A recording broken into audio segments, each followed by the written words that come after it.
And I think a lot of times church culture has gotten so caught up in the superficial level of changing people that they can live in church culture for decades and internally still be the same person. And I've talked to people so many times in church. I've been serving God for 50 years and never really followed Jesus. I come to church, pay my tithes, be a good person, but that thing, what you're talking about, never changed inside of me. The gospel never really made an impact in my life. In fact, I'm still trapped in sin. I'm still trapped in places of addiction in my life, depression in my life. And listen, that is not the desire of the Father for you. When you're following him, whom the Son sets free should be free indeed, right?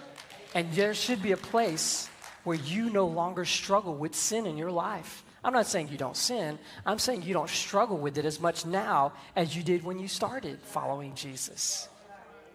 Little example, because I'm like this super buff workout person, right?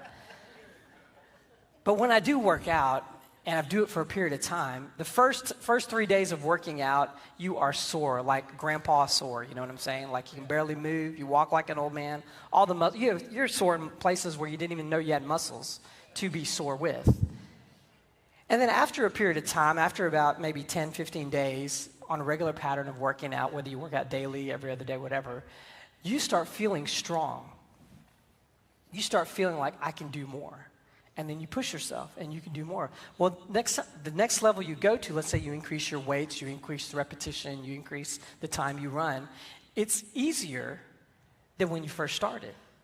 And if you keep working out, here's what happens. You don't get sore again, you just keep growing. Paralleling that to following Jesus. When you first start following Jesus, there's a lot of change. You got to stop watching garbage on the TV. You got to stop hanging around with not good friends. You got to start changing habits of things in life that are detrimental. Anger, pride, those things get weeded out really quick. And there's a little bit of soreness about it. You're like, man, all this stuff I worked for is useless now, right? But as you follow Jesus, then over time, what should happen is that every time God pulls you up to the next level of serving in his kingdom, of laying down your life, it shouldn't cause soreness. It should be a joyful thing. I'm enduring this to become more like him. That's why James says in his first chapter and letter, count it all joy, my brethren, when you fall into diverse temptations, knowing this, that the testing of your faith will produce patience, and let patience have its entire work, that you may be complete, lacking nothing. See, for the mature believer, difficulty is an opportunity. I'm not saying we're excited about going through difficult times. Nobody really is, right? That's a little bit of insanity if you get excited about difficult times. But when we go through it, we have enough foresight to see it's changing us.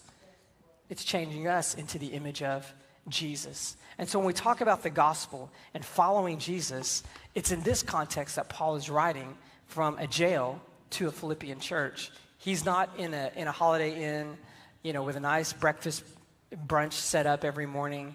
He's in jail.